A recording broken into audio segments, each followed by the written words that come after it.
No vídeo de hoje, o governo, a igreja e a Bíblia, um texto escrito por Eliseu Queiroz de Souza e publicado no jornal Mensageiro da Paz na primeira quinzena de agosto de 1972. Seja bem-vindo ao Diário Pentecostal Historiando, análise histórica e crítica sobre o movimento pentecostal brasileiro. Se inscreva no canal e siga nossas redes sociais. O povo que não conhece a sua história está condenado a repeti-la.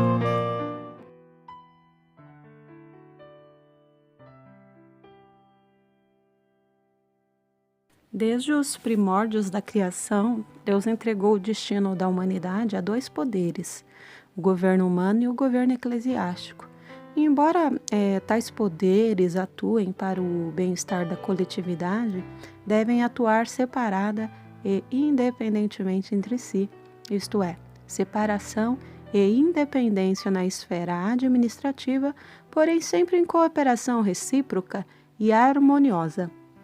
O Senhor Jesus Cristo nunca ensinou nem insinuou que a Igreja deveria intrometer-se no governo humano, nem em questões políticas, e tampouco que o governo humano se envolvesse em funções espirituais e administrativas da Igreja. Ele sempre soube fazer e recomendar a distinção entre Deus e César. Cada vez que um governo humano se imiscui nos trabalhos da Igreja, não dá certo.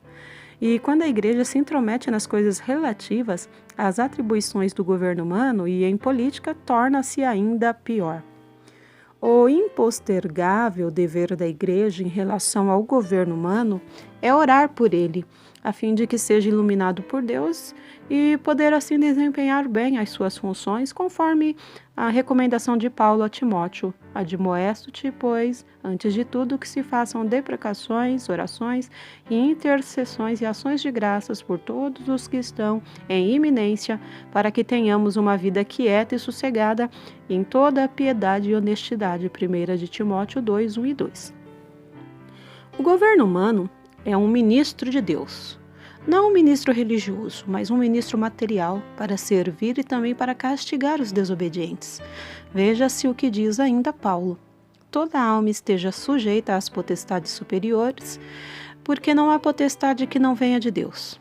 Por isso, quem resiste à potestade resiste à ordenação de Deus, e os que resistem trarão sobre si mesmos a condenação, porque não são terror para as boas obras, mas para as más. Queres tu, pois, não temer a potestade?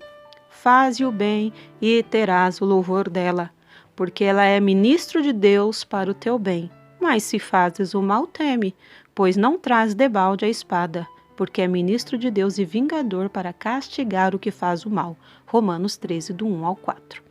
O governo humano é responsável diante de Deus pelos seus atos, como é também a Igreja. É dever do governo humano trabalhar para que a nação prospere e seja bem conceituada no âmbito internacional e para que cada cidadão participe do bem-estar social e econômico da mesma. Ele deve fazer tais coisas livres de ingerências da Igreja, que em vez de ajudá-lo quando se intromete em suas atividades, quase sempre o prejudica e atrapalha.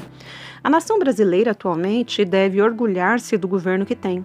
O governo que merece o integral apoio da parte de todos os brasileiros de boa conduta e de moral comprovada. É fato lamentável, porém, alguns elementos de projeção eclesiástica se prestarem a fazer insinuações administrativas como se o nosso governo não tivesse capacidade para desempenhar por si mesmo a sua missão. Pior ainda, quando tais elementos criticam acerbamente o governo sem fundamento para isto. Reconhecemos não ser esta a missão eclesiástica, e sim outra, a de orar pelo governo e deixar que ele trabalhe livre e desembaraçadamente. Assim fazendo, jamais o governo se verá forçado a agir punitivamente, em contrário à sua formação contra elementos eclesiásticos que se insurgem e dão guarida à rebeldia contra o governo.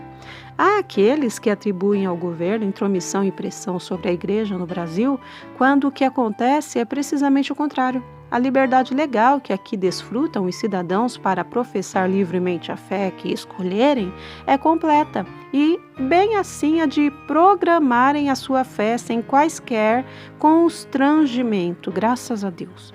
No entanto, mesmo a despeito da obra gigantesca que o governo está exercendo na Amazônia, a dinâmica e elogiável integração nacional que se processa, a erradicação das favelas, porque o governo está dando de si o melhor, ainda se levantam vozes eclesiásticas insatisfeitas criticando tudo e até fazendo declarações desprestigiosas à administração pública, atraindo assim consequências negativas a si próprios. Tal situação não é digna de qualquer cidadão e muito menos de qualquer ser que exerça a função eclesiástica de destaque. Ai da nação se o governo chegasse ao desplante de entregar as rédeas da administração civil a esses figurões eclesiásticos que o criticam. Então, o caos seria a característica da administração do país. Aqueles eclesiásticos que criticam o governo por não lhes fazer as vontades revelam a saudade que tem dos tempos idos do Sacro Império, que não deixou saudades de si a ninguém, senão exclusivamente àqueles que dele se valiam com proveito pessoal. A nós, porém, que respeitamos o governo e com ele cooperamos no que diz respeito para que ele exerça a sua atividade com proveito geral da nação, convém deixá-lo livre, cumprindo assim a determinação de Cristo. Dai a César o que é de César e a Deus o que é de Deus, pois a missão da igreja é essencialmente espiritual e não temporal. A igreja não tem nada a ver com terrenos, com os processos do INCRA, da SUDENE, do INRA, e tampouco com as localizações das agrovilas. Tais coisas são da exclusiva alçada do governo humano que dirige o destino de nosso país. A reforma social que pertence à igreja é aquela que diz respeito ao indivíduo em si, que é operada pelo novo nascimento, isto é, pela transformação operada no homem pelo poder operante do Evangelho de Cristo, que transforma um bandido em um santo. É a pessoa assim transformada que deixa de dar trabalho ao governo porque não briga por terras, por saber que o reino de Deus não consiste em comidas e bebidas, mas em alegria no Espírito Santo. Romanos 14:17.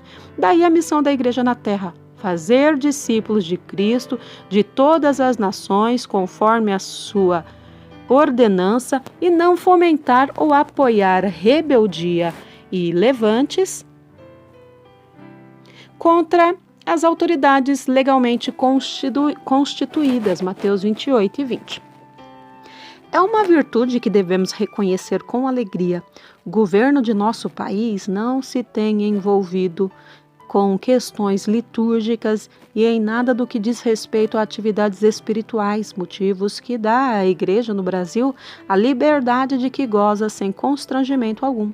O governo brasileiro está procedendo de acordo com as determinações de Cristo, cuidando de seus deveres materiais, civis, administrativos e deixando com a igreja a parte que lhe diz respeito, que é a espiritual.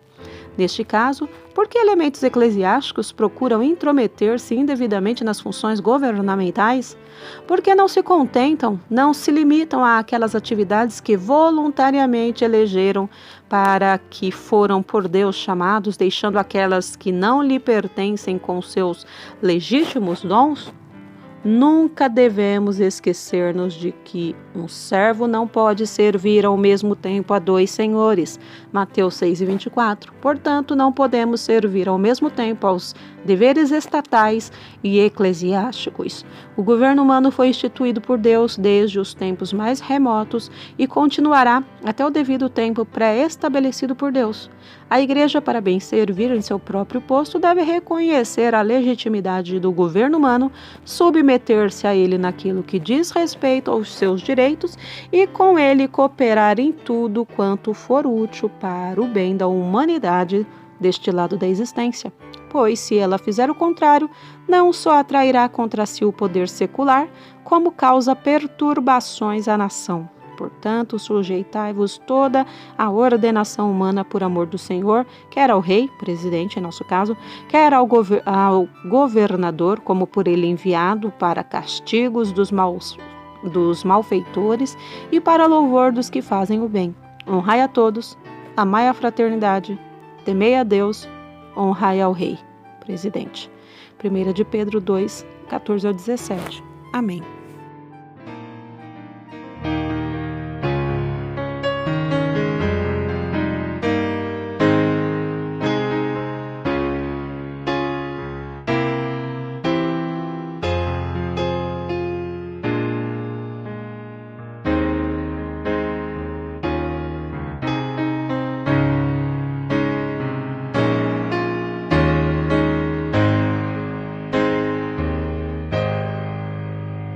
Porque nada podemos contra a verdade, senão pela verdade. Segunda carta aos Coríntios 13 e 8. Se você gostou do conteúdo deste vídeo, se inscreva no canal, deixe o seu joinha, compartilhe e ative o sininho para receber do YouTube as notificações dos novos vídeos.